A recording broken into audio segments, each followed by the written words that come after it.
अभी होगा क्या, क्योंकि मैं इसलिए सवाल पूछ रही हूँ कि जो सुन्नी इत्तेहाद काउंसिल और पीटीआई ने अगर जम होना है जब आपके इंटर पार्टी इलेक्शन होंगे, तो उसमें भी कानूनी तौर पे जो 62-63 की शिक के हवाले से कहते हैं कि चूंकि जिसने सुन्नी इत्तेहाद काउंसिल ज्वाइन कर लिया वो तहरीक इंसाफ का को मिल भी जाता है, बल्ला मिल भी जाता है, तो वो इश्तराक नहीं हो सकता है।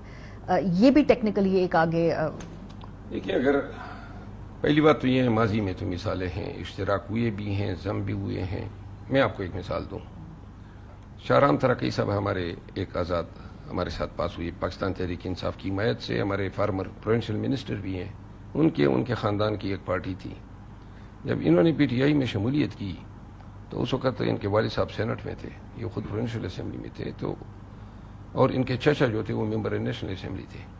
तो उन सब ने अपनी पार्टी को जम कर दिया पाकिस्तान तहरीक इंसाफ में, और वो जो है इसके बाद तमाम असम्बली और सेनेट में जो हैं वो पाकिस्तान तहरीक इंसाफ के मेंबर जो हैं काउंट होते रहे।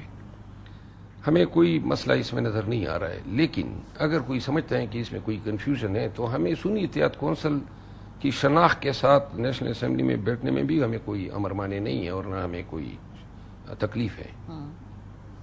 सो अभी सूरत हाल क्या है? बिकॉज इमरान खान साहब से जो भी जेल में मिल के आता है वो मुख्तलिफ गुफ्तगू होती है, जैसे लगता है कि एक ही मुख्तलिफ शख्स से बात करके सब लोग आ रहे हैं। बाहर आके वर्जन और होता है, इंटरप्रिटेशन और होती है, गुफ्तगू और होती है।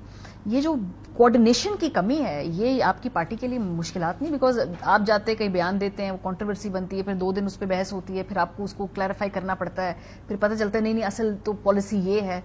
ये जो कंफ्यूजन की एक फिजा है। ये सवाल जो है बहुत अभी सर्कुलेट हो रहा है, जो अभी आप फरमा रही हैं कि जी आप आते हैं 3 लोग और मुख्तलिफ बातें करते हैं, कोई मिसाल आपको मिलेगी नहीं।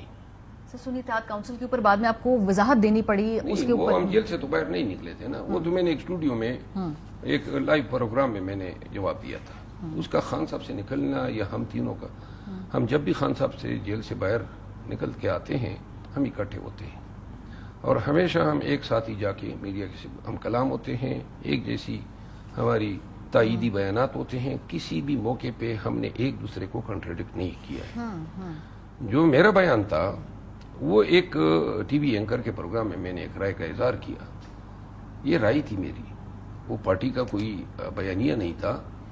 और मैंने और उससे फिर जो है ये कहा गया कि ये हमारे दरमियान इख्तिलाफ है। सर, क्योंकि उसके बाद अली मोहम्मद खान साहब का एक बयान है, उसमें उन्होंने कहा कि अब वकला पीछे चले जाएंगे, जो सियासी क़यादत है वो आगे आएगी। ये फैसला हुआ तहरीक इंसाफ के अंदर। इस वजह से भी ये जो सवाल है उठता है कि क्या वकला और सियासी क़यादत के अंदर हमआहंगी नहीं थी, इस वजह से ये कहना पड़ा? देखिए, हमआहंगी सियासी जो वकला हैं वो अब सारे तकरीबन कमो बेश मेंबर पार्लियामेंट हैं, और चेयरमैन पीटीआई जो हैं वो खुद एक वकील हैं, मैं वकील हूँ, आमिर खान साहब वकील हैं पार्टी की, और ये हम कोई खुशी से नहीं आए हैं इन नशिस्तों पे। एक वक्त था जब पार्टी के लिए बोलने वाला कोई था ही नहीं। आप यकीन करें, मुझे याद है खान साहब के साथ गुफ्तगू करते थे तो हम मशवरे देते थे कि जी पंजाब में फलां को तर्जमान मुकर्रर करते हैं, सिंध में फलां को करते हैं, तो जिससे बात होती थी हर एक पहलू तय किया करता था। हम तो बड़े मजबूरी के आलम में आए उस वक़्त जब कोई था नहीं, जब सियासी क़यादत जो है वो अंडरग्राउंड थी।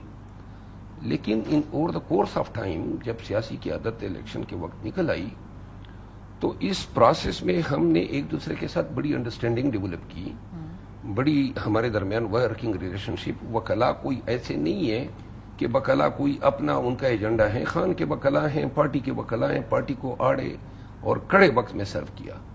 तो लिहाजा और सियासतदान जो हैं, अब ये तफरीक करना कि वकील अलहदा है, वकील ही तो बुनियादी तौर पे सियासतदान होते हैं। और अली मोहम्मद खान भाई ने अगर ये बात कही है तो मेरा ख्याल है कि सियाक व सबाक ये नहीं होगा, ठीक है, सियाक व सबाक कुछ और होगा।